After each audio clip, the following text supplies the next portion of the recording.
I offer my most loving pranams at Bhagwan's lotus feet. I pray to Swami that he gives all of us the understanding that it is Swami who speaks, it is Swami who listens through each one of us.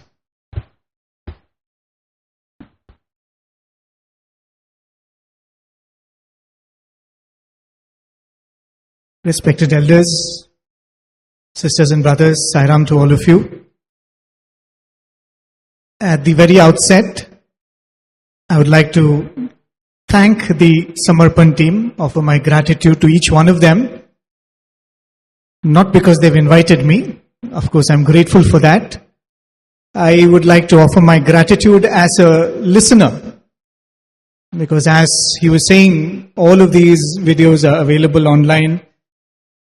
And Swami entered my heart through the process of listening, and I continue to try to preserve him there through the process of listening. And programs such as these are the greatest treasure that is available in the world today, whether we acknowledge it or not. Brother Siddharth very kindly introduced me, and he said I come from a family of devotees. What he didn't mention was the family was devotees, not me. So when I first came, or when I was supposed to come and join Swami's university, while a lot of people must have been preparing to clear the exam, I was sincerely preparing to not clear the exam, trying as hard as possible to ensure that I don't clear that entrance. And I did well in that preparation, because I had absolutely no inclination to become a student of Swami. I remember telling my parents, I cannot imagine a college life wearing whites and doing bhajans. Swami must have smirked to himself, but here I am.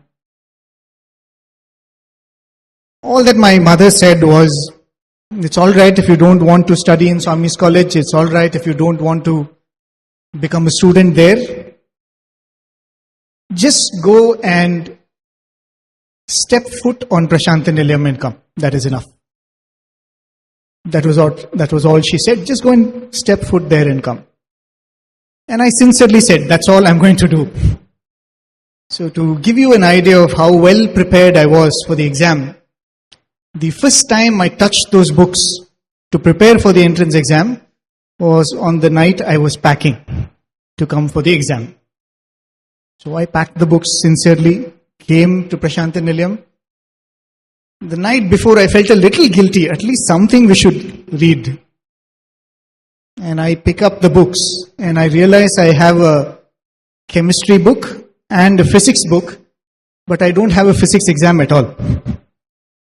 So that's how sincerely I prepared for the entrance exam.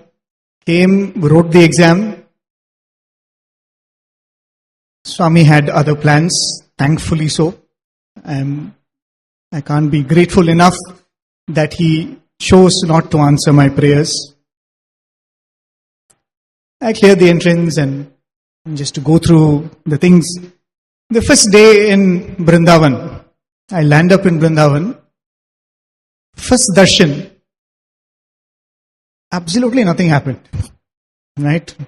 No outburst of emotions and no sudden miraculous visions. Swami must have given the script of my life to some boring director to write. He was used to writing slow movie screenplays, I suppose. So nothing happened. Swami came for darshan, Swami went. So like it typically happens when you join a hostel, I was extremely homesick. And I thought to myself that next morning when my parents leave, I will leave with them. I can't stay in this hostel. So that was the plan. I said next morning when my parents are leaving back to Chennai, I'll tell them, take me back with you. One night goes by, I wake up the next morning, And I tell myself, I think I can manage one semester. Right? I thought I'll manage one semester, I'll go home for winter vacation and never return. One more night goes by, and I tell myself, I think I can brave 1 degree. I think BSc I can manage, and never coming back. And in the next few days, as I said, nothing extraordinary happened. No experience. Swami didn't speak to me. Swami didn't give me any experience in that sense as we understand it. But merely listening to about Swami from my friends, classmates and teachers, who for no reason, it was not to win you over to this side, it was not to convince you about anything, but they were just sharing their love for Swami. And in those next few days, I don't know what happened. A couple of weeks later, Swami chose to give a taste to all of us about how uncertain Swami is. To love his uncertainty. We all invited Swami to the college campus. Sometimes it would happen that Swami would start the semester by giving the first discourse during the moral class.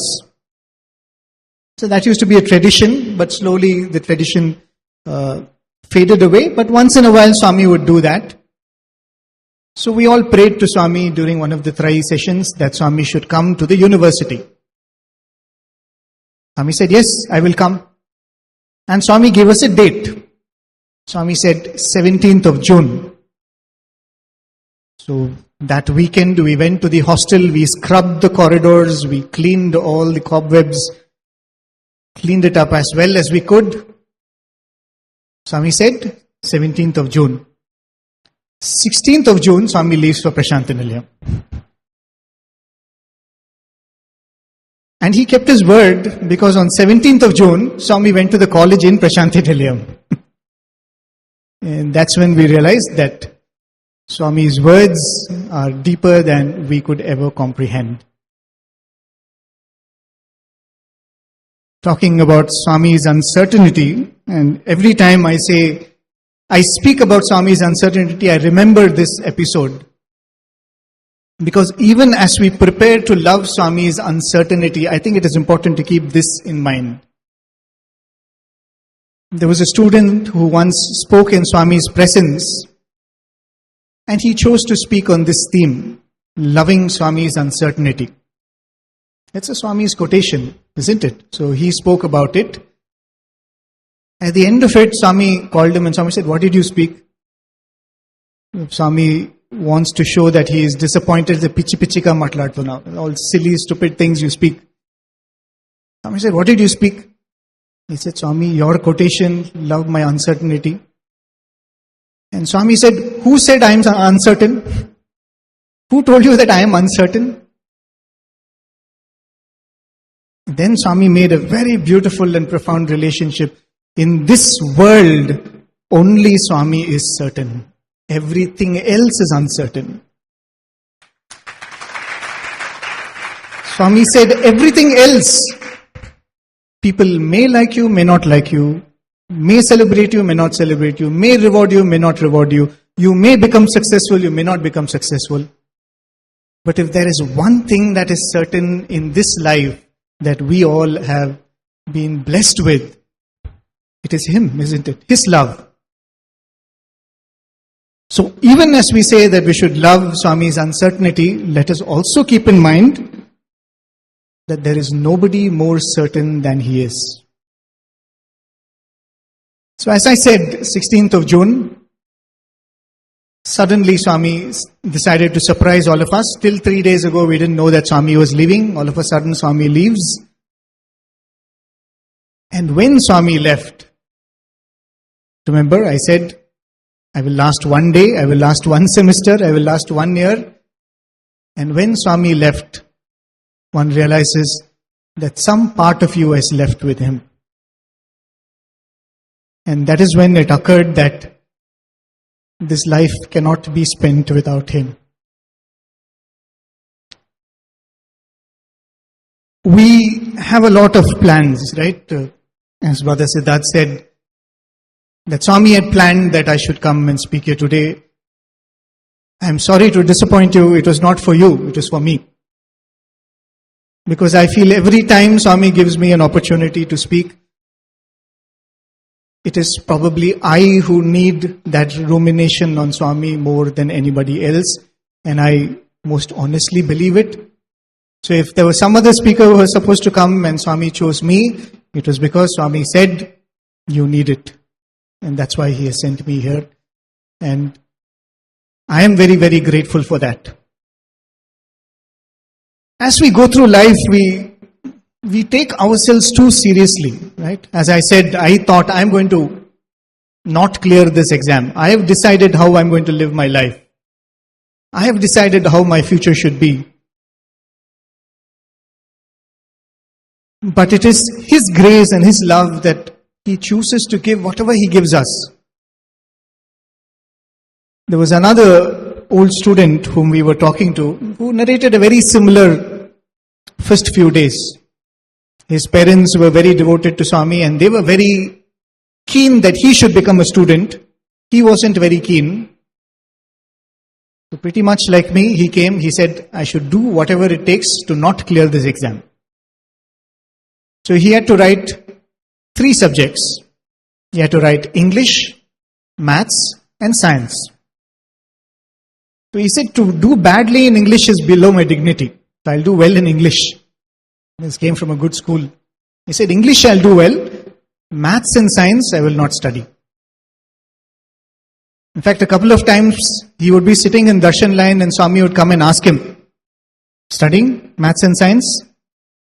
And he would say, yes, Swami. He would have a Maths or Science book with him with a comic book under it. Imagine a traditional way of hoodwinking our parents. This boy was trying with Swami. So every now and then Swami would come and ask him, are you studying? He said, yes, Swami, and show the book. The exam day comes. Morning there was supposed to be the English exam, lunch break, and then the Science and Maths exam. The boy writes the English exam, and goes and has a hearty lunch, comes back, and he finds all the exam halls locked. And all the students are standing outside, wondering what happened, why is the hall not yet open? There's a lot of chaos, everybody is trying to figure out what is happening. And suddenly the vice principal comes running, panting and puffing. And he comes and he looks at all of them and says, boys, is an important announcement. Swami has told this year for 11th standard entrance, only English exam, no Maths and Science. So there went all his plans of not doing well in the entrance. So clearly he had done very well in the English exam. The next day Swami calls the family for an interview. And the first thing Swami looks at him with a twinkle in his eye. Yentra, how was your Maths and Science exam?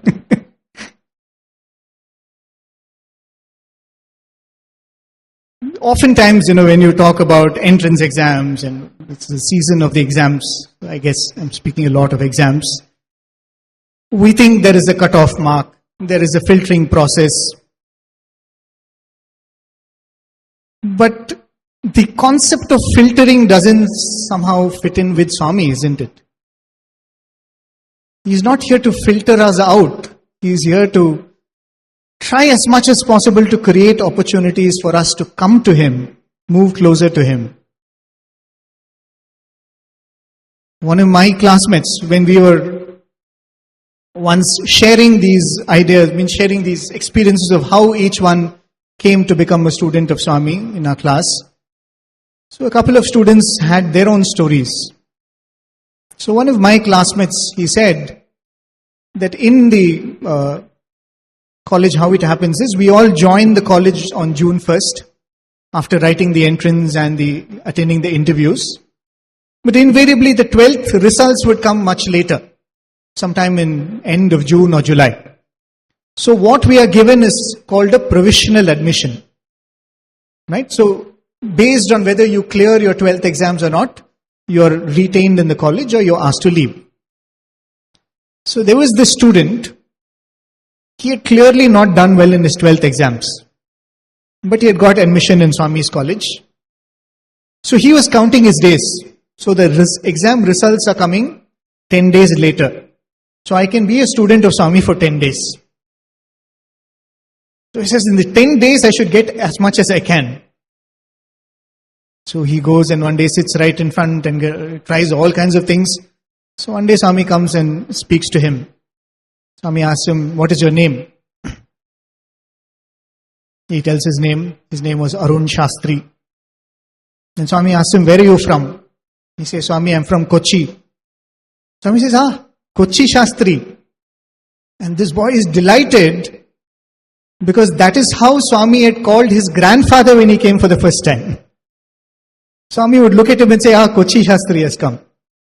So this boy was delighted. He said, okay, 10 days is enough. I've got all that I want. Right? So then the exam results come. And to his surprise, he clears the exam. He has not failed in any exam. But he realizes he has got an aggregate of 57% or something. And the cutoff was 60%. So he thinks that either I would have failed in an exam or I wouldn't have crossed the cutoff. So the results come, the warden calls him to the office and gives him the mark sheet. So this boy sincerely asks the warden, sir, so when should I pack my bags? The warden asks him, are you planning to go somewhere? He said, sir, I think I won't have my admission anymore. So the warden tells him, why, what is wrong? You have cleared, look at your marks. So he says, he sees and he's delighted he has cleared. But then he says 57%. But he says, sir, the cutoff is 60%, isn't it? Mine says 57%. The warden tells him, yes, that is the case. But for some reason, this morning, Swami all of a sudden called me and said, for this year, cutoff is 55%.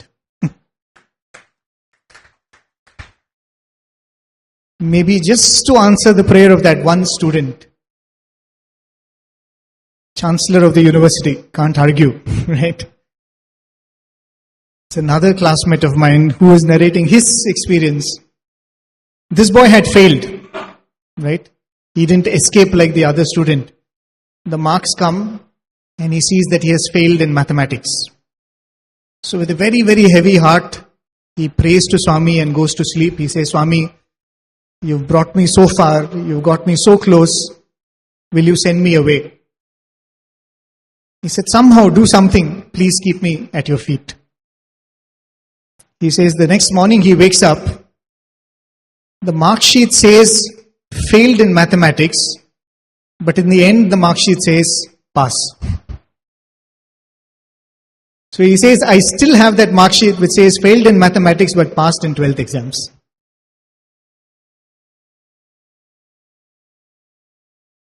There is one thing that I would often tell Swami, and pretty much I am going to talk about that. Clearly, from what I told you about my first few days, I didn't come to Swami's college for Swami. I came to the college for education. So I would tell Swami in my prayers, in my letters, I used to tell him, Swami, I came here for education, but I am here now for you. I might have come for education, but I will be here for you. Because in this journey, you could have a little bit of luck in coming to know of Swami. By luck, I became a student of Swami's college. But to become a student of Swami is not by chance. It's only by effort. There is a beautiful word in Sanskrit for luck, which is used in a lot of our Indian languages too. The word is adrishtam, right? You must have heard that. Adrishtam means luck. But the word actually has a very interesting meaning. Adrishtam means unseen. Adrishta, which means I don't know how this luck has come to me, but there must be some logical reasoning for it. Right? How did I come to Bombay? I can tell you, I got into a car, I came to the airport, I took a flight. I know the sequence of events that has led to where I am at this moment. But when you say something is luck or fortune or chance, it is adrishta, which means there is a sequence of events which has brought this to me, but I don't know what is that sequence of events. Which means even what we refer to as chance or luck is something that we have worked for in some unseen, unknown time. That gives us a little bit of opportunity to grab this and say, I have worked for this, isn't it? I have got this. I have earned it. Once speaking to one old student who narrated this very interesting sequence of events. Swami had taken them to Kodaikanal, and whether or not the students are excited, Swami would be very excited about the picnics. Right? He has seen Kodaikanal any number of times, physically. He is the one who has created it, for God's sake. But the idea of taking students to a picnic spot and showing them scenic beauty would excite Swami. Swami say, we'll go to the lake, we'll go to this, we'll go to that. So that day Swami was very excited about taking the students to the Silver Cascade waterfalls. So Swami in his typical style would have marketed the whole thing. Oh, it's a very beautiful place. Oh, the waterfall will come like that and you can see it from far and all that. Because otherwise the students would be happy sitting there around Swami. So Swami has to market the idea of going out. So Swami says Cascade Falls, Silver Cascade. So the boys filed into the bus. Swami gets into a car and leads the procession. At one particular point in the journey, Swami stops the car and gets into the bus. So all the students are really excited. Swami takes one of the seats in the bus. And you can just imagine or picture that scene. One head on Swami's left shoulder, one head on Swami's right shoulder, two heads on Swami's lap, and absolutely no space left. Swami is covered with faces and heads and people holding him. And Swami gives himself to that. So Swami is talking to them, telling them stories, everybody is excited. Finally, the bus reaches the spot. And Swami says, it has come, Silver Cascade. And it's a beautiful place, isn't it? It's a very beautiful waterfall. The moment they reach there, imagine the switch in the scene. All of these students now peering out of the window and looking at the beautiful waterfall. Swami is sitting there. He was the center of all attention. Next moment, everybody is looking out of the window, looking at the waterfall. And suddenly Swami's face becomes small. And in a very sad voice, Swami says, keep looking, keep looking. Beauty is outside. After all, only God is inside.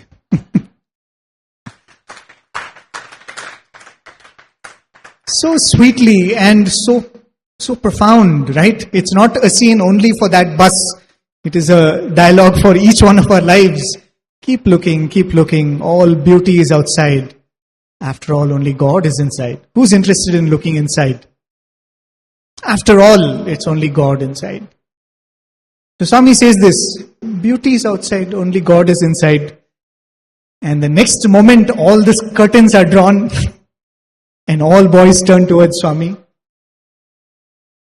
But they have upset the child in Swami.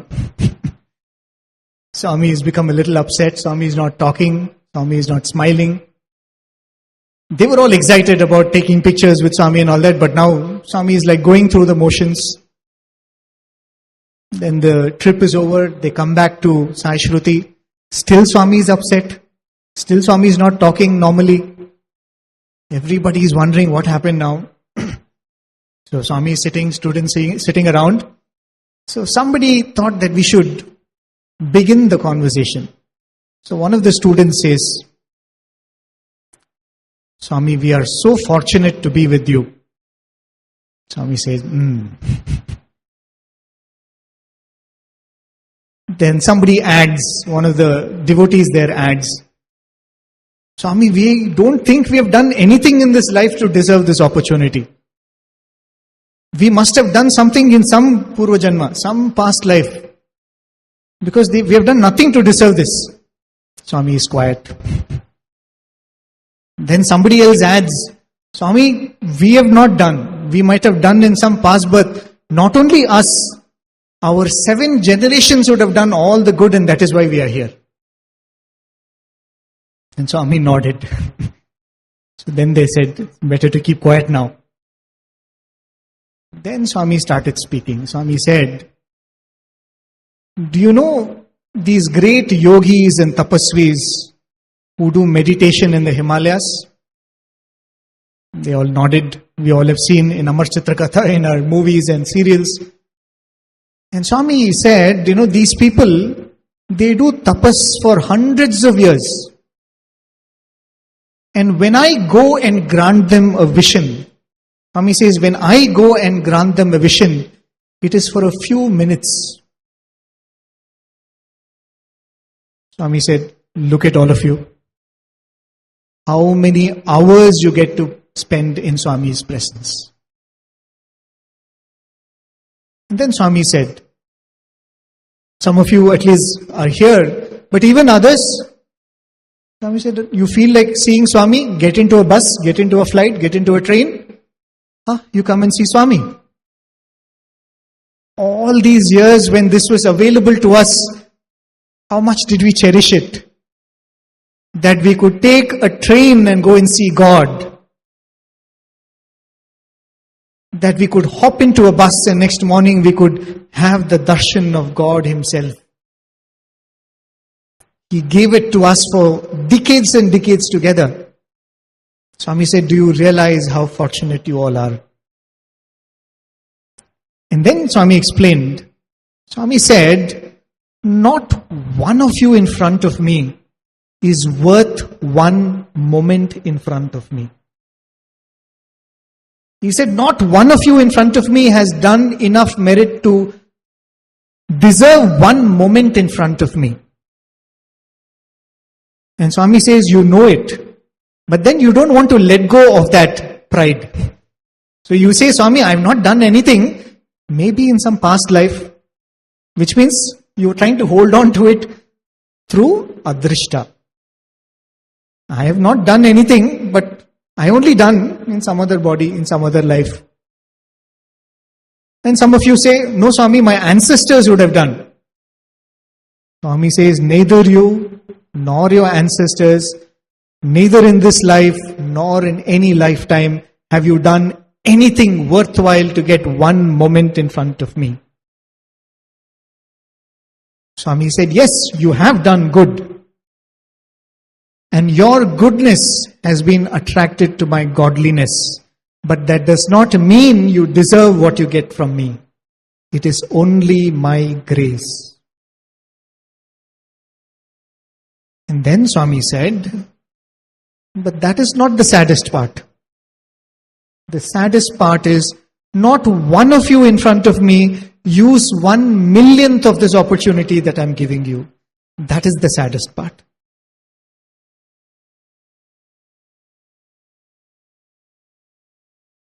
Though I am trying to speak about this journey from being a student of Swami's college to being a student of Swami, this is not something that is exclusive for those who have enrolled in Swami schools and colleges. Some way we all have come to Swami. Some of us have come through Bal Vikas. Some of us have come through Seva. I have met a lot of people who have come as taxi drivers bringing devotees to Parthi, and they've become devotees themselves. Some have come as flower vendors. There are people in Bangalore, they found that suddenly flower sales seem to be going up every few days in a month. Then they realized that Swami was staying in a house nearby. They go and have Swami's darshan and become Swami's devotees. Swami has a million ways of drawing us. Somebody has come as a teacher, somebody has come as a doctor, somebody has come as a technician, engineer. But for whatever reason, Swami has given us that good fortune. Swami has given us that first contact. But then the challenge that he throws to each one of us is, what are you going to now do about this? I remember reading a survey that was done, I think, in the US. Very interesting survey. They wanted to go and find out what happens to all of these people who win lotteries and jackpots and Super Bowl, those big prize monies that you win. Who wants to be a millionaire? Kaun banega crorepati? All of those kind of things. Suddenly you get a huge amount of fortune. Right? 1 million, 10 million, 100 million. What happens to these people who win these bounties? So they go and do a survey of a few hundred people who have won such lotteries and money prizes. And they come up with this very scary result, which says 70% of such people who are lucky to win such prize money fritter away all of their fortune in the first 1 year.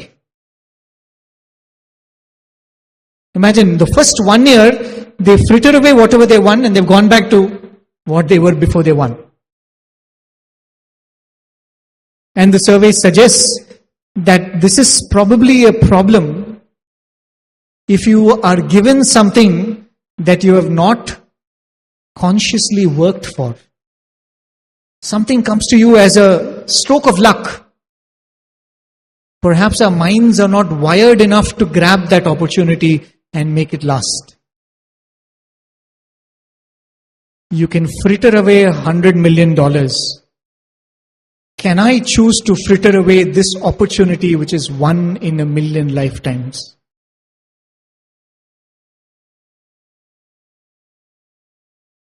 Shouldn't it make us lose our sleep? Swami, you have given us something like this. Shouldn't that statement that Swami made, not one of you is making use of 1/1,000,000th of what you've got from me? Shouldn't it wake us up in the middle of the night and make us ask, Swami, what do you want me to do? What should I do? What should I do?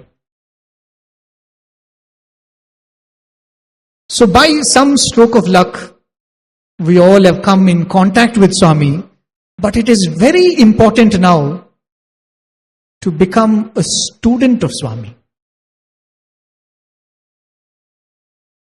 Swami tells that the relationship between Arjuna and Krishna was one of friendship. They were brother-in-laws in a way. And they were always together. Swami said they would eat together, they would sleep together, they would go around and they would do a lot of things together, very, very friendly, inseparable. But Krishna never gave the Gita to Arjuna. Till the point in the battlefield when Arjuna looked at Krishna and he said 2 things. He says, Sishyasteham, accept me as your disciple, accept me as your student. Tvam prapannam, I surrender to you. Decades of contact with the Jagat Guru, you could have the fountainhead of supreme wisdom beside you, but you will be left thirsty if you have not asked for it. So in the final years of his life, Arjuna looks at Krishna and says, Sishyasteham, accept me as your student. Krishna says, fine, now I'll become your guru, now I'll become your teacher. So in this journey, it is important for all of us not merely to worship him, adore him, keep a picture of his in our wallet, on our phones, in our houses. This is not to belittle any worshipful attitude or worshipful actions towards Swami, but that is not sufficient. At some point we must look at Swami and say, Swami, I want to be a Sai student. I want to be Swami's student. And for that, I believe age is no bar, gender is no bar, education is no bar. If Swami can make a 60% cutoff to a 55% cutoff, what cannot Swami change for you and me if we are willing to be his students? Why is it important to have this relationship of a student with Swami?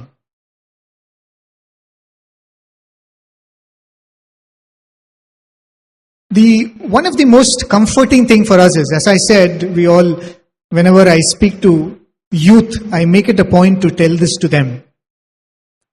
Especially in nowadays, when you meet a lot of youngsters, when you ask them, how did you come to know Swami? What will they say? Second generation devotee, third generation devotee. My grandparents came to Swami. I always tell them one thing. Remember, faith is never inherited. Faith is never inherited. It has not come to you from your father, from your grandfather. Faith is between you and Swami. If you have it, he has blessed you. If you are trying to preserve it and make it stronger, that is your relationship with Swami. Don't rest on the laurels that I come from a family that came to Swami in 60s, 50s. Or don't think that I didn't come from a devotee family, so I don't have a chance. Because faith is never inherited. And he knows us much, much, much more than any of us know ourselves. There was this very senior student of Swami we were talking to once. Again, going back to an admission story. So this student, he finished his 10th standard in Hyderabad. And his mother, as all noble mothers are, calls him and says, enough you have studied in this city, now you go and become a student in Swami's college. Gives him some money, packs his bag, puts him on a bus to Vrindavan and says, go, become a student of Swami. Those were the days when the university was not there, the Arts and Science College in Vrindavan. So he comes to Vrindavan, meets the lecturers, and he's promptly told, there is no seat available, all the seats have been filled. So he gets into this bus, goes back home. Goes home and the mother looks at him and asks, why have you come back? So he says, they told me there is no seat available. The mother tells him, nothing doing. Go back, do whatever it takes, become a student. Don't come back home.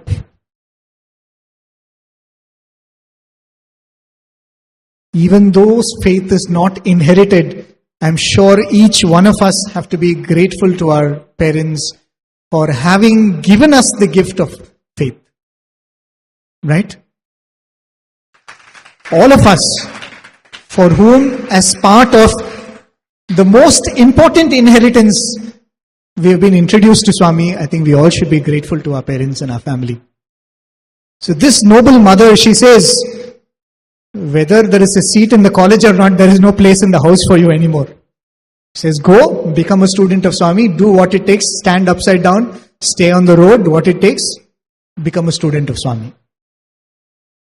So the boy goes back, again goes to the authorities, they tell there is no seat. So he says, sir, I cannot go back, please, I have to become Swami student, I want to become Swami students, please do something. So they are trying to discourage him, they are trying to tell him that, we don't have science, you can take commerce. He says, sir, anything, I want to be a student of Swami. So they realize that is not working. Then they tell him, there is no place in the hostel. You can become day scholar if you want. He says, okay, anything. I just want to be a student of Swami. So then they tell him, if you want to be a day scholar, you should be from the city, but you're from Hyderabad. So he asks, so what do you want me to do? He says, go find a local guardian. So the boy just goes to one of the neighbors where he was staying and he says, sir, can you be my local guardian? I want to become a student of Swami. And this person who is a devotee of Swami, he says, why not? If because of this you can be a student of Swami, I will come. I will be your guardian. So he comes, signs as the guardian. The boy joins as a day scholar. But still his heart is not full. He says, Swami, but I'm not in your hostel. Because hostel students are special. Day scholars they come and go. Right? So he starts praying and writing letters, Swami, please take me in your hostel. Please take me in your hostel. One hand prayer to Swami, on the other hand application to the principal and the warden. Sir, please take me in the hostel, please take me in the hostel. 3 months he struggles. He says in those 3 months, he follows the schedule of the hostel more rigorously than the boys in the hostel. Because he says, Swami, this is my commitment. I want to show you that if you give me this opportunity, I will be the best student I can be. The teachers observe him for these 3 months. They eventually call him and they tell him, okay, we'll make some space for you. Come and join the hostel. The boy is delighted. He says, today I have become a student of Swami. Right? 100% student of Swami. So he joins the hostel and he feels a sense of achievement. He said, wow, what a great achievement. I have finally become a student of Swami. So that day when they all go for Swami's darshan, he's standing there and Swami comes for darshan, Vrindavan, old Vrindavan. Boys never used to sit down. They used to stand as Swami would come for darshan. Swami comes up to him where he was standing and this boy kneels down and says, Swami, give me Paad Namaskar because I have been victorious. He doesn't say that. But in his mind he's thinking, what a great achievement I've done today. I deserve a Paad Namaskar. He says, Swami, please give me Paad Namaskar. Swami looks at him and says, Yenduku? He says, why? Birthday na. Swami asks, is it your birthday? He says, no, Swami. And Swami says, I'll give you on your birthday. Why simply I should give? And walks away. So this boy is happy because he got into the hostel. Swami spoke to him. But he's also sad because like many of those people in that era, this boy didn't know his birthday. Right? He comes from a family that they didn't note down the birthday properly. So they just put something on the record for schools and all that and they get in. So this boy thought to himself, Swami, I don't know when is my birthday. How will you give me Paad Namaskar on my birthday? So anyway, he joins the hostel, goes on with the schedule. The year gets over. Vacations come. And the year was 1979.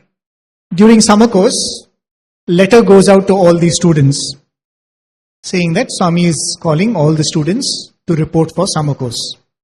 So this boy comes, summer course is going on, thousands of students. On one particular day, they're all seated in the auditorium, waiting for the sessions to start. Swami comes for darshan. And Swami goes around, giving one round of darshan. Again goes around. Then goes into some lanes, and this one, and that one, and this row, and that row. It looked like Swami was searching for someone. So Swami was going around like this and finally comes to this corner where this boy was sitting. And the moment Swami sees him, Swami says, here you are. Swami says, come. And this boy doesn't know what happened. He runs to Swami. And in that sweetest of gesture we've seen Swami doing, Swami lifts his robe and Swami says, chase go. This boy doesn't know why suddenly this fortune is coming his way. But why will you ask questions when something nice is coming your way? We all ask questions, why me? Only when something unpleasant comes, right? And Swami is giving Paad Namaskar, you won't ask why me. So this boy dives and takes his Paad Namaskar. And he says, 20 years later, when he went to some Nadi astrologer, who they take this fingerprint and all that, they tell him, your birthday is 20th May. That was exactly the day Swami came and told him, take Paad Namaskar.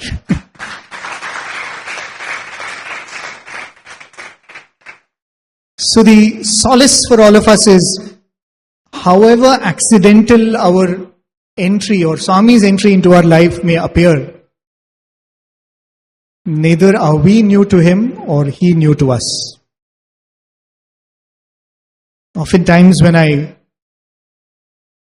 am given this duty of speaking in front of an audience, especially when the audience has devotees whose relationship with Swami is older than my age, I often think, what am I going to speak about Swami to them? What do I know about Swami to go and tell a devotee of 50 years what Swami is? But then the Kenopanishad has a beautiful statement. The Kenopanishad says, if you say, I know God, then you are lying. Because God is never knowable. If anybody says, I've been here for 20 years, 25 years, 50 years, 60 years, I know Swami, then you are lying. The Upanishad adds, if you say, I don't know God, still you are lying. Because who doesn't know one's own self? So I take solace in that nobody in the audience can claim to say, I know God. But after all, we are talking about a God that we all know. And this is not about me telling something or me conveying or informing something. This is just we sharing a love for Swami, isn't it? So this journey with him is not something that started recently. It's eternal. So when we say that we have to commit ourselves as students of Swami, who knows how many lifetimes we have not done this commitment? When you look at this relationship a student has between a teacher, typically a teacher, a school teacher or a college lecturer, they play multiple roles, of which teaching is one of them, right? Though the most important one, teaching is one of the roles they play. Apart from that, they are also people who set the question paper. They are also the people who mark the question answer sheet after that. And they also play the role of the invigilator. Now, if I come to Swami and I don't strike this relationship of a student and teacher, then I am relegating Swami to the role of the examiner.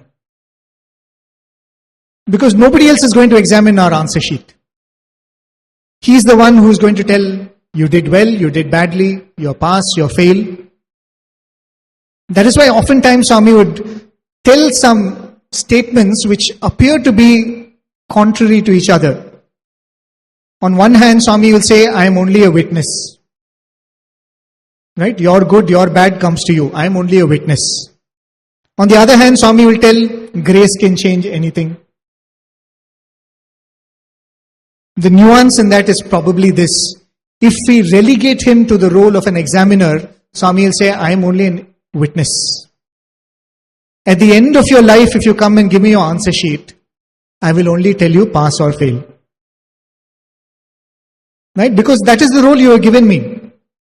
And this is one thing probably about Swami. As I said, Krishna was with Arjuna for 50 years, 60 years. But till Arjuna said, make me your disciple, he did not take up that role. Till you ask, it will not be given. Once when Swami was talking to my batch students, when we were graduating, it was the final session that we are having with Swami. We were all seated around Swami in the bhajan hall. And Swami said, if any of you have any questions, you ask. So one of my classmates got up and asked Swami in Telugu. He said, Swami, we all know that moksha or liberation is the ultimate. Why doesn't Swami give it to everybody? Right? He says moksha is the ultimate gift. Swami is the most compassionate. So why doesn't Swami give moksha to everyone indiscriminately? Right? It seems like a good question. Swami, I think, engaged him with some reply. The whole conversation was happening in Telugu. Suddenly Swami turned to one of my other classmates, who's a boy from North India or Northeast India. Swami suddenly looks at him and says, hey boy, what do you want? And this boy gets up straight. Swami, I want one more life. The exactly wrong thing to ask at that moment.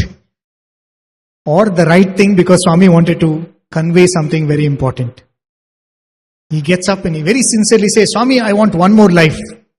I'm like, one more life? Why?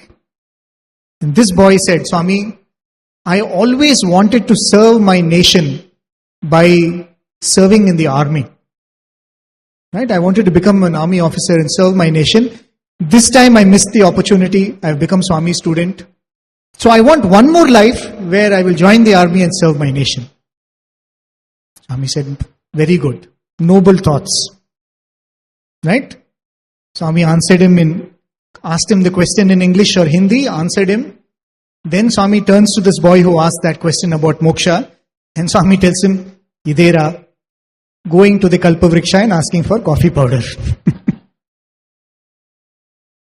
And then Swami told him, see, what he asked was totally different from what you asked. You have no right to ask for him. You have no right to come and tell me that give moksha to everyone. Only if that individual comes and says, Swami, I have had enough. Free me. Give me freedom. Swami says, then I will say Tadastu. So unless we ask, he will not play that role. Unless we seek, he will not give. So if we do not give him this role of a teacher, he is going to be like that witness examiner whose only way of rewarding you is to look at that answer sheet. Now what happens if he becomes the teacher? In the first letter that Swami wrote, not the first letter, the letter that Swami wrote to his brother, where he declared his avatarhood, Swami writes a very beautiful statement and something that should give us enormous courage and confidence. Swami says, whoever strays from the right path, he writes in Telugu, Cheipatti kapadute vratamu naku. Right? Whoever strays away from the good path and goes into the wrong ways, Swami says, I will protect them. How will I protect them? Cheipatti kapadute vratamu naku. I have taken a vow that I will hold their hand and take them to the destination. What a beautiful assurance that Swami has given us.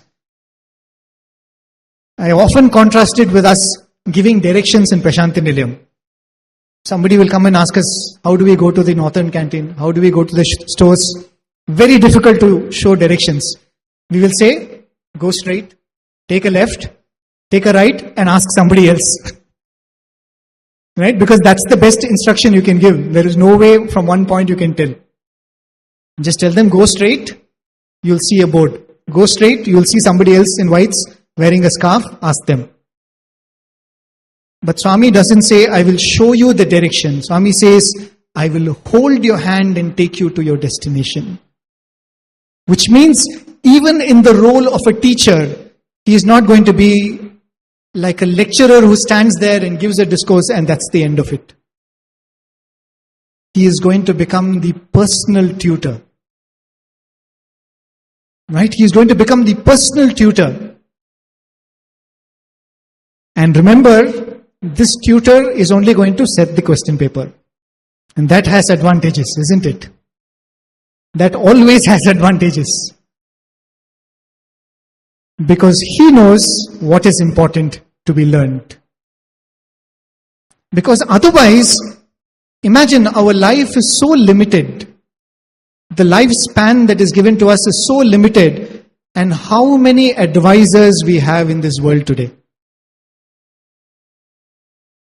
We call them by different names, right?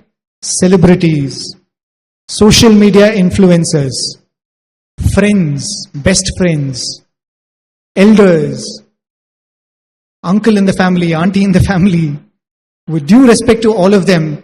But this little time and energy we have, we scatter it away by listening to so many people, isn't it? But here is one teacher who says, I will teach you because I know what is coming in the exam. I know what is necessary to be learned. There are a lot of things you can just read through. There are a lot of experiences in life which you can just pass through. Don't give it importance. This too shall pass. But when something important comes, I will draw your attention to it. And he says, in all his love, I will also leak the question paper once in a while.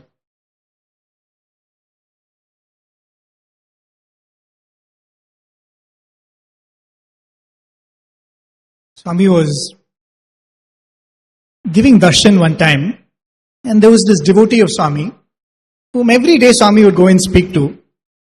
This devotee would get so overwhelmed every time Swami would come to him, that he could never speak anything to Swami. So sometimes it would happen that Swami will wait there for a few seconds so that he can gather himself and then say something to Swami. And every time after darshan, he would go back home and his wife will tell, he said, you had to ask this, you had to give this, you had to take permission for this, you didn't do anything.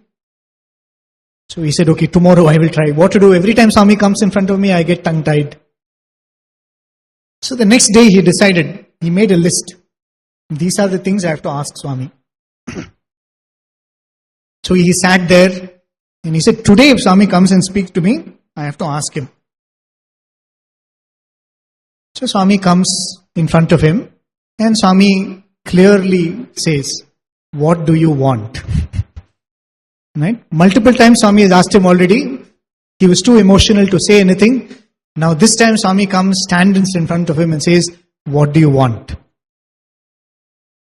And the list is coming out to his mouth, just about to voice it. Swami says, shh. Like a hissing snake. He says, Swami's eyes become intense and Swami says, shh. Don't ask. Swami told him, don't ask. And he says, already with great difficulty the questions were coming. And he said, it just got swallowed inside one more time. And then Swami told him, I will teach you a very important thing today. He says, I will teach you a very important thing today. Swami told him, whenever Swami comes and asks, what do you want? When Swami stands in front of you and says, what do you want? You may have a million things to ask. But look at Swami and say, Swami, I want you.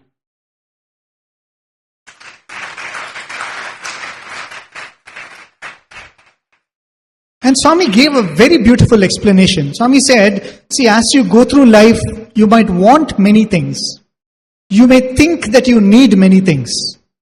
But you never know whether it is good for you or not. But when I come and ask you, what do you want? And you say, Swami, I want you, which means you are asking me to choose for you. And how will I choose wrong? Being the mother that he is, how will he choose something that is not good for us? Or another way of looking at it is, when you say, Swami, I want only you, he will choose only those things that will take us to him, isn't it? In those things that we want to ask him, if there is something that is going to distract us or take us away from this destination, Swami will say, Akkar ledu, you don't need that.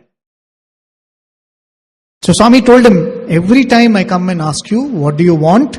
You should say, Swami, I want you.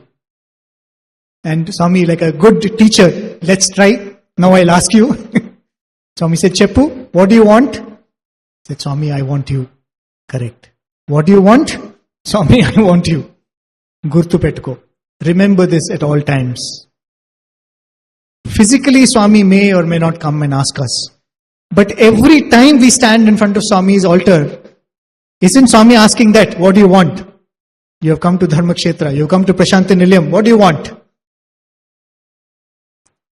Swami has already leaked the answer. The answer is, Swami, I want only you. Swami, I want only you. So that is the advantage of making him the teacher. The question paper and the answer key has been leaked. But of course, this is a mantra that Swami has given, which has to be contemplated upon. Right?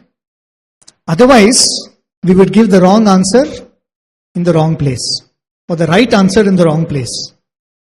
Swami would oftentimes go to the primary school in Prashantinilayam, and Swami would go and pull up some tiny tot there and ask, what is your name, where are you from, what did you eat?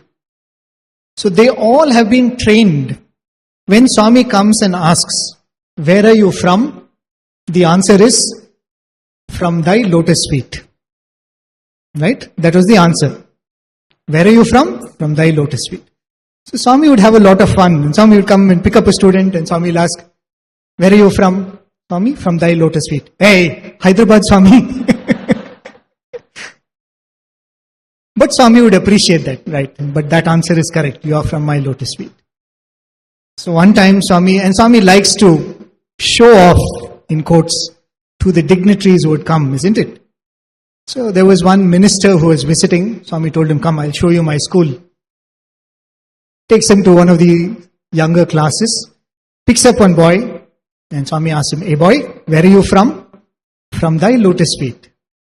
Swami looks at the minister and says, you ask, boy, where are you from? From thy lotus feet.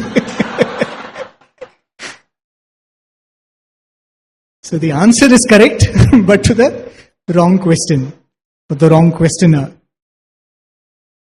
So though the answer has been leaked, it is important to think about the answer. What does it mean when I say I want Swami? And what does it take to say I want Swami when you have other things that you want? That mananam, that contemplation, Swami has asked each one of us to do. So he is the one setting the paper. He is going to teach us what is important. Now he is going to come as the invigilator also. Now this is the confusing role. Right? This is the most confusing role Swami plays. Because the teacher who has taught you day and night, who has left no stone unturned to teach you the subject, is standing beside you when you're taking the test, but he can't help you. There will be times in life when we will go through the test and we will ask Swami, where are you? Swami will say, I'm here, but I can't help you. It's illegal. This test, Bangaru, you have to take it on your own. But I am here, as always. Once when we were speaking to one of our teachers, one of our maths lecturers, we asked him about this. He said, he's gone through a lot of his share of troubles, ups and downs. So we would say, sir, how do you reconcile with this fact that we have Swami and still we have to go through all of this? And what do you think is Swami's role in this? So being a teacher, he gave this beautiful analogy. He says, imagine one of my students is writing the exam and I'm invigilating. And I go and over his shoulder I see what he is writing. Right? He is writing something. I can't tell him if he's written the wrong answer. I can't tell him, write this, write that, or this is the steps are wrong, or nothing like that. But if he has done something correct, right, some problem he has solved correctly, he says, as an invigilator, I will just pat him on his back and say, good. That is no violation. He says, imagine the confidence that student feels when he gets that pat. Right? When that pat comes without the invigilator interfering in your test. And he says, I am with you. And he pats your back and says, good, you've done well. That confidence will make you write the other answers rightly, isn't it? At one time, Swami was in the city of Chennai. And those were the days when Swami's convoy didn't have a motorcade and the traffic would not be stopped for Swami. So like everybody else, Swami was stuck in the traffic. Right? This was sometime in the 60s. Swami was caught in a traffic junction, and in the traffic, there was this very poor looking man who had got into the traffic and he started wiping the cars. And you find a lot of people doing that. They'll quickly come and clean the windshield and they'll ask for a few rupees. So this man with a lungi and a torn banyan, looking very disheveled, he was coming and wiping cars. Swami was sitting in the car. Swami looks at that man, and Swami tells the devotee next to him, go and call that man. So this devotee gets off from the car in the traffic and calls out to this man. The moment somebody calls out to him, this man has a terrified look and he starts running. He starts running away from there. And when he runs away, now this is a command. Swami said, get him. So in the middle of the traffic, this poor man is running and this devotee, who is supposed to be a very rich person, is chasing that man. And finally catches hold of him and brings him to Swami's car. And very hesitantly, this poor man looks into the car.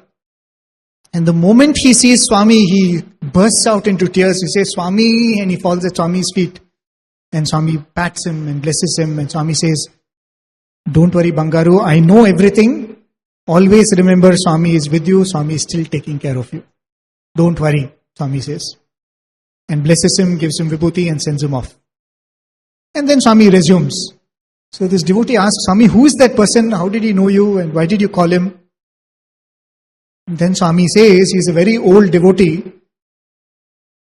He was a very wealthy man now who has lost all his money. And now he is down to the road. Swami said it is his karma he has to go through. It is a process that he has to go through. But I wanted to remind him that even now I am with him. I wanted to remind him that I am standing by his side.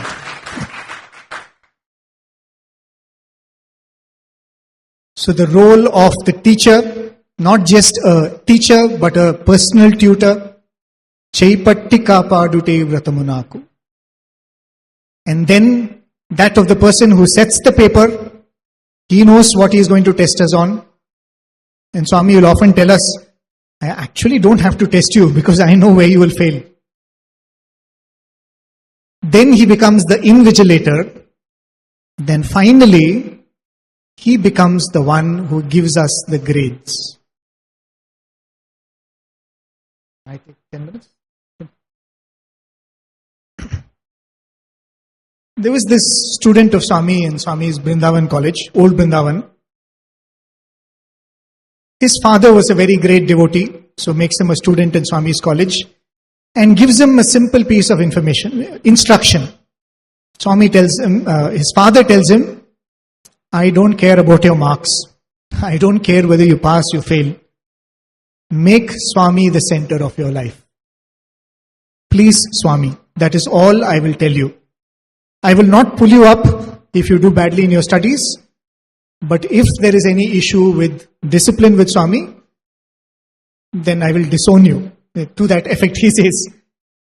So the son takes his father's advice a little too seriously, becomes a very, very good student, if you know what I mean. So the father gives this instruction, but the mother is always worried. So whenever the mother comes for darshan, she would say, Swami, this boy is not studying. Swami, please do something. Swami, this boy is not studying. Do something. So every time Swami will come and tell, your mother is asking me, at least for that you study. I am answerable to her. So this boy would say, Swami, you know me. This is all I am capable of. One time Swami goes to his mother. She is standing in the darshan line. And exactly Swami goes to her and Swami says, did your boy tell you? Did your son tell you? Says, Swami, what? He got second rank. And the mother is delighted because this boy has never crossed second rank from the bottom. He got second rank and Swami is saying, Cheppaleda. Hey, he got second rank. So the mother was very happy. She was waiting for the darshan to get over. And Swami finishes darshan, ladies' side, comes to gents' side, comes to the student side, comes to this boy. I saved your face with your mother, at least next time study. This boy doesn't understand what has happened. So after darshan, mother comes to him and mother says, what, you got second rank, you never told me? So the boy says, yeah, something like that only.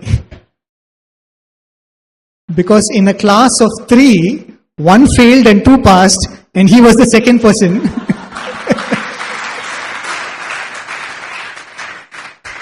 The first ranker got 80%. He just passed with 47% or something, and the third fellow failed. So technically correct, second rank in the class. So that was his academic acumen. One time Swami comes and calls all the students, and Swami tells, this time university exam, that time Karnataka University, right? Bangalore University. Swami says, this time, whoever gets first class, I will take them to Ooty. Right? This is the reward. As I said, teacher, tutor, invigilator, paper setter, and now the one who gives the reward. He says, if you get first rank or first class in your university exams, I will take you to Ooty. The moment this offer is made, this boy decides, okay, this time I'm going home. Because I am never going to get first class and I'm never going to go to Ooty. I can go home, spend my vacation at home. So every few days, Swami will keep reminding this. First class, Ooty. First class, Ooty. Finally, the results come. A few boys, about 15-20 of them, get first class. This boy doesn't get first class as expected. So the day comes when Swami is packing to leave for Ooty. Everything is ready. The cars are ready. And all the boys have packed and they've come to the mandir, ready to board the car. So this boy was also in the mandir, but this time he was just helping them arrange things, because he was not going anywhere. And as he was helping and putting away things and packing, a fleeting thought in his mind, maybe I should have also tried. Right? He's just thinking, maybe I should have also tried. And the thought passes his mind and somebody pats him on the back. He turns back, and who was there? No, not Swami. It was the registrar of the college, or it was one of the lecturers. And this lecturer looks at him and says, what are you doing here? Where is your bag? And this boy says, no sir, I didn't get first class and I'm not going to Ooty. And the lecturer tells him, didn't anybody tell you? Your name is there in the list. Go quickly pack your bag and come. So this boy, he says, next 15 minutes, I didn't know what happened. I ran to the hostel, piled up my clothes in a bag and came running. And by the time he came, everybody had boarded the convoy and ready to leave. So he hops into one of the cars and all the other students are giving him looks now. How did this guy make it? So Swami had made a very interesting arrangement that every few hours, the students in the cars will shuffle so that everyone will get to travel a little distance in Swami's car. Right? So that shuffling was happening as they were going towards Ooty. At one point, this boy got into Swami's car. So he was sitting in the front. Swami was sitting in the back seat. Pitch dark, early in the morning. So he was like so grateful to be part of this trip, and he was sitting there. He knows Swami is there, but he can't see Swami. Right? It's so dark. And in a gentle voice, he hears, maybe I should have also tried a little. The exact thought which he had. Swami says, maybe I should have also tried a little. And this boy is instantly overwhelmed with the blessing that Swami has given him. He turns back, he holds Swami's legs and he says, Swami, thank you so much, Swami. And Swami pats him on his hand and Swami says, "Vaallevara neeku first class ichediki?" Swami says, "Who are the university people to give you first class? I have given you first class."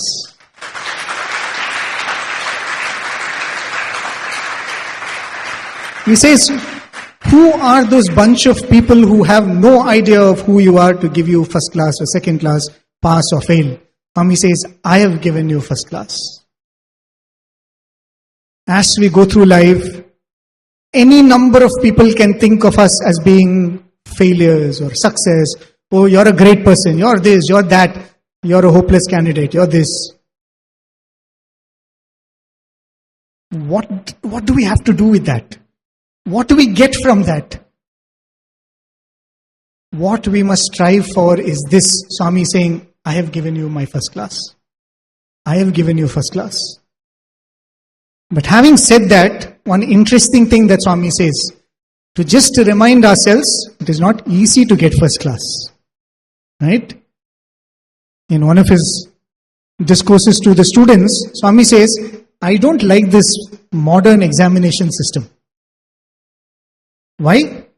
Swami says, what is that? 40% if you get, you pass. Said, how is that correct?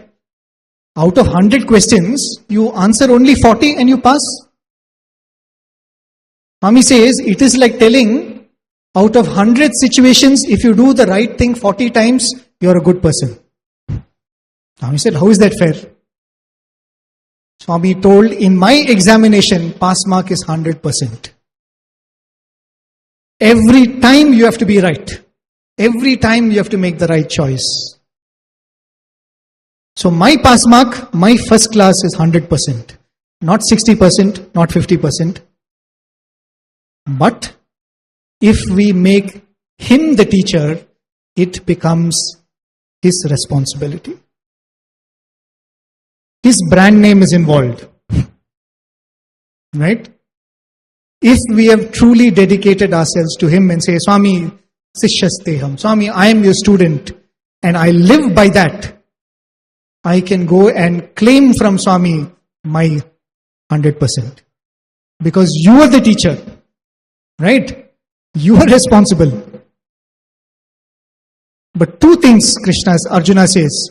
First is he says, Sishyasteham. And the second thing he says is, Tvam prapannam. I surrender to you. Whenever Swami speaks of his students, not college students, his students, what is one thing that Swami repeatedly says? Swami says, my students are my property. That is what Arjuna said. Tvam prapannam. Krishna, I belong to you now. I am yours. I am your student and I am yours. So if in this journey from being a person introduced to Swami to becoming a student of Swami, if I have to be a student of Swami, I should raise my hand and say, Swami, I belong to you. Swami would often say, the moment when Hanuman goes to Lanka, imagine the fortress that Lanka is. Nobody has ever defeated the army of Lanka. Nobody has breached the walls of Lanka. Nobody has defeated Lankini. Such a fortress Hanuman breaks into.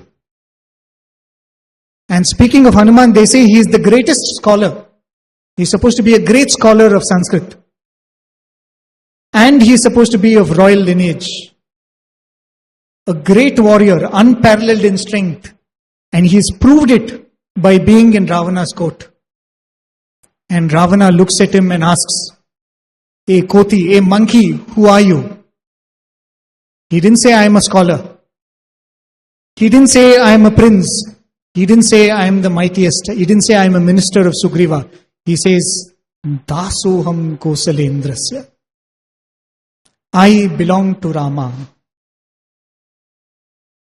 He took pride only in that one fact. I belong to my Swami. In this journey, can we stand up and say, I belong to you, Swami? In one of the padyams that Swami beautifully writes, he says, Ananda Balude, Ananda Baludai. Says, Ananda Balude, that son of Nanda, Krishna, has come as Ananda Baludai, as this Balasai, who is full of fun and frolic. Ananda Balude, Ananda Baludai, he says, Tanavari Gurtimpa Tarali Vache. Why has he come again? Tanavari Gurtimpa Tarali Vache. I have come to recognize those that belong to me. I have come to ask, who is there who says, Swami, I am yours? Tanavari Gurtimpa Tarali Vache. can we say that this body, this life, Swami, is yours. The moment anybody buys a property, what is the first thing we do? We put one board. Property belongs to so and so. Trespassers will be prosecuted. When we say this life, Swami, belongs to you, I think we should have the full confidence that nothing that is a casual trespasser will come into my life, however painful that event may be. I feel that we should imagine Swami standing at the door, at the gate of our life and saying, I will allow only those who will bring you closer to me into your life.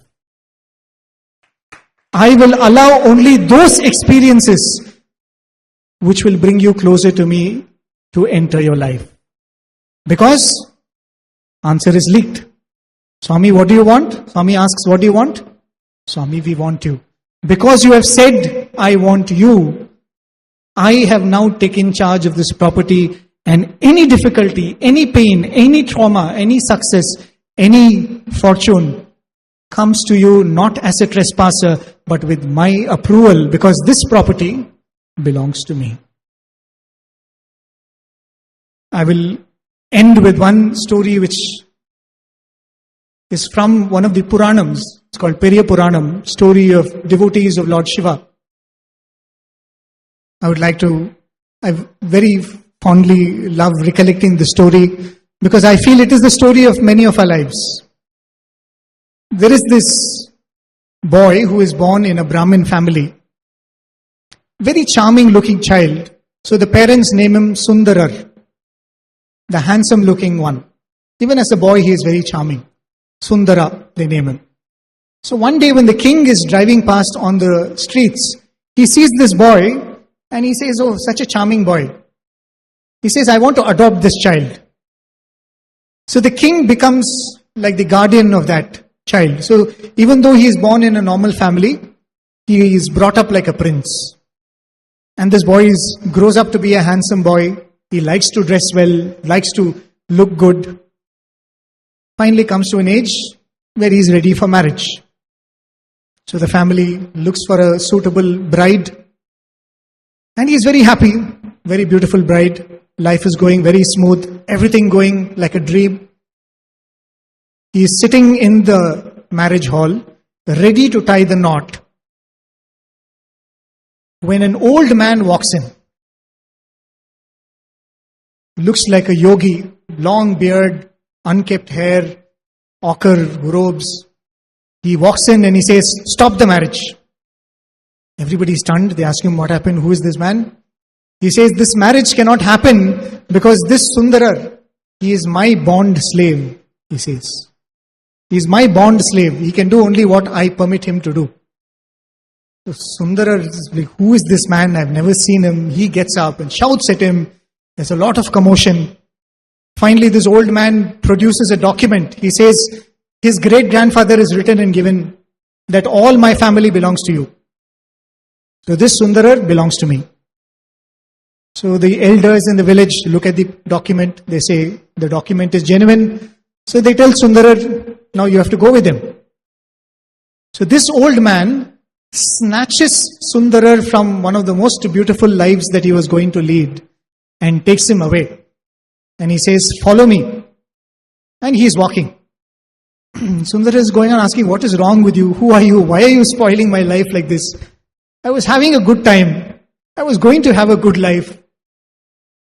All that the old man says is, keep quiet and come. Shut up and come.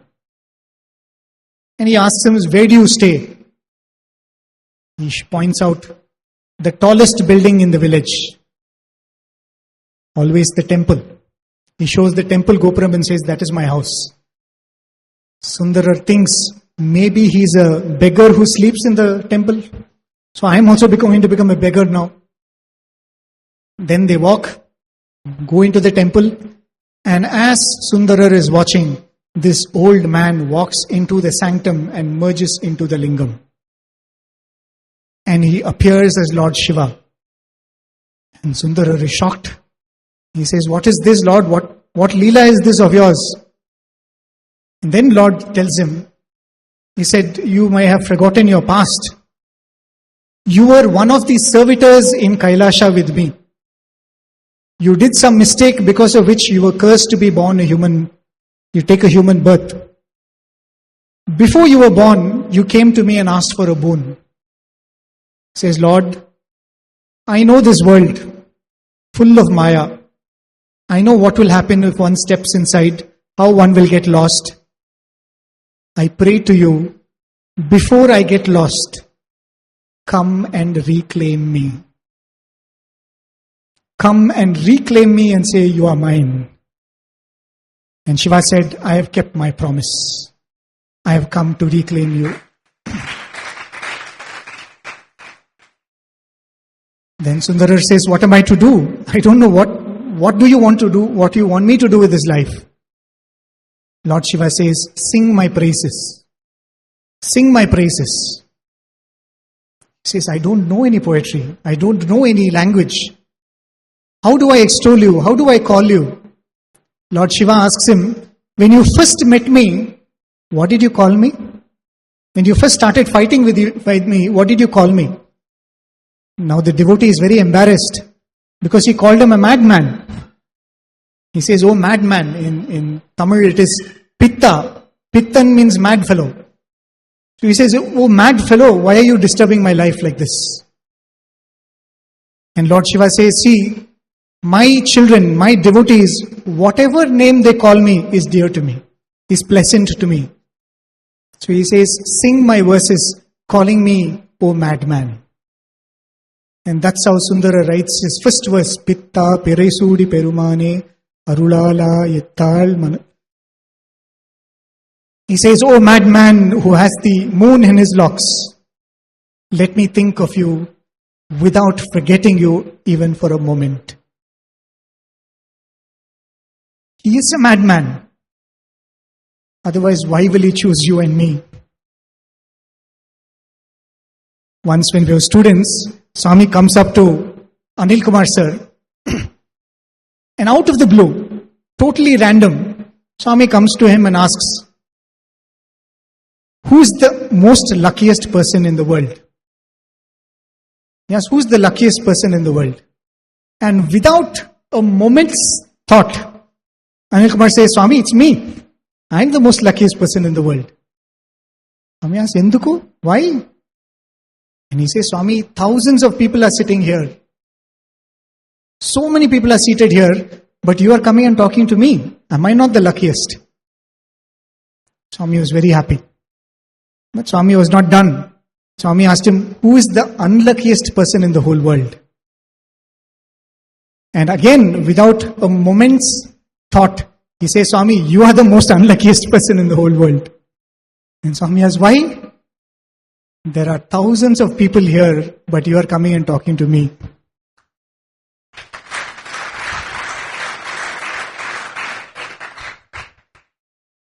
He truly is out of his mind for choosing people like me to come and speak about him.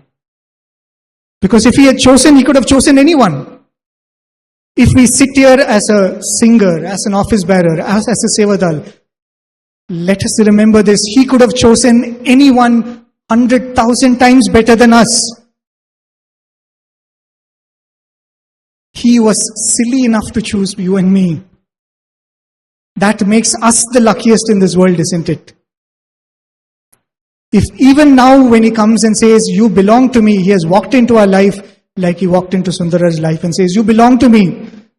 Even now if we say, no Swami, I belong to the world, let me go back. What unfortunate would be on our part. As I said, Swami chose me as the speaker for this session not because you all needed to listen to me. He chose me because I needed to listen to myself. And I truly believe that. And how much more grateful can you be to Swami? How much more can you express your gratitude to Swami that he has chosen us in whatever small way. The fortune of being a student of Swami's college came to me. I only pray that, Swami, one day in this striving, you allow me to be a student of you and become your property. I offer this at Bhagwan's lotus feet. Thank you all for your very patient listening.